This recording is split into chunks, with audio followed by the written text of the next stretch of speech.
Bonjour à tous, aujourd'hui on parle du dernier modèle à plaque carbone en chaussures de route de chez Saucony. Donc c'est un petit peu la version ultime que peut nous proposer Saucony.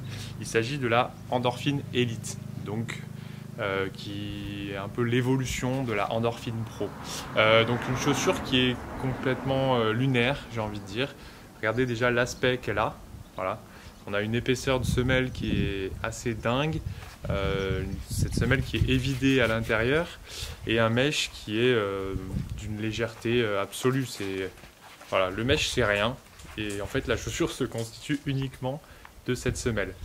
Cette semelle, on a une nouvelle mousse Power Run HG à l'intérieur, une nouvelle plaque carbone également qui a été repensée et qui est un peu fendue sur l'avant pour avoir un minimum de flexibilité dans ce sens-là.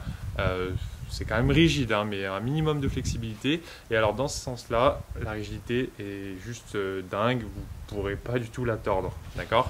Donc cette chaussure, elle a un dynamisme qui est absolument dingue. Enfin, c'est pas une chaussure qui va vous faire aller plus vite, hein, il ne faut pas avoir cette idée-là. Par contre, c'est une chaussure qui va vous permettre de courir plus longtemps à la vitesse désirée, d'accord.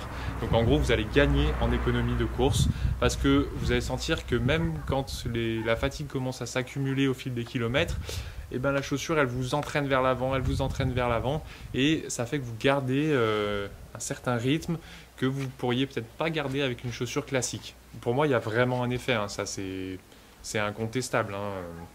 Voilà, vous pouvez lire mon article pour avoir tous les détails, mais je pense que là-dessus, le mot de dopage technologique, on peut l'utiliser. Après, voilà, tant que c'est autorisé, hein, donc on ne va pas cracher dans la soupe là-dessus.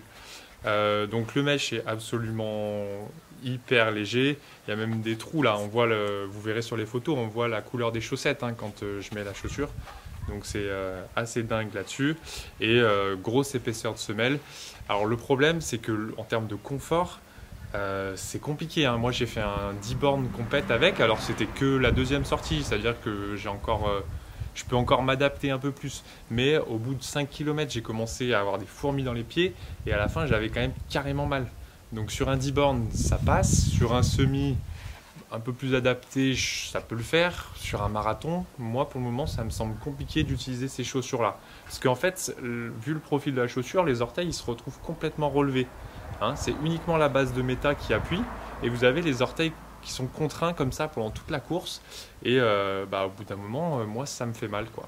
Donc voilà, une rigidité dingue qui crée un dynamisme très intéressant pour performer, pour aller chercher des records. Par contre, en termes de confort de course, ça fait vite mal aux pieds, quoi. Hein, c'est un petit peu dur de tolérer ces chaussures. Elles coûtent 300 €. Bon, c'est comme ça, c'est le tarif qui est un peu hallucinant. Si vous avez les moyens, faites-vous plaisir. Si vraiment voilà, vous pensez qu'avec ça, vous allez vous améliorer, faites-vous plaisir. Mais c'est vrai que ça coûte quand même très cher pour le peu d'utilisation qu'on peut en faire, hein, parce que vous n'allez pas aller me faire des footings avec ça. C'est vraiment pour la compète sur route et sur des distances qui seront quand même assez courtes. Voilà. Après, clairement, dans les chaussures plaque carbone, je pense que là, on passe encore un cap, hein, c'est une version un peu ultime. Moi, j'avais déjà eu une Saucony à carbone, c'était la Endorphin Pro, qui restait sur les bases d'une chaussure plus simple, plus habituelle, on va dire. C'était pas voilà, ce truc-là vraiment différent. Et le dynamisme était certes très très bon, hein, bien sûr, mais pas autant qu'avec celle-ci. Par contre, du coup, je pense être capable de courir un marathon avec les Endorphin Pro. Avec celle-ci, ça me semble un peu plus difficile. Bon, voilà.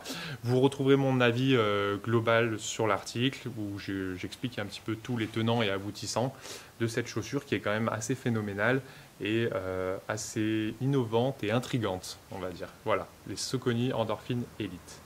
À très bientôt.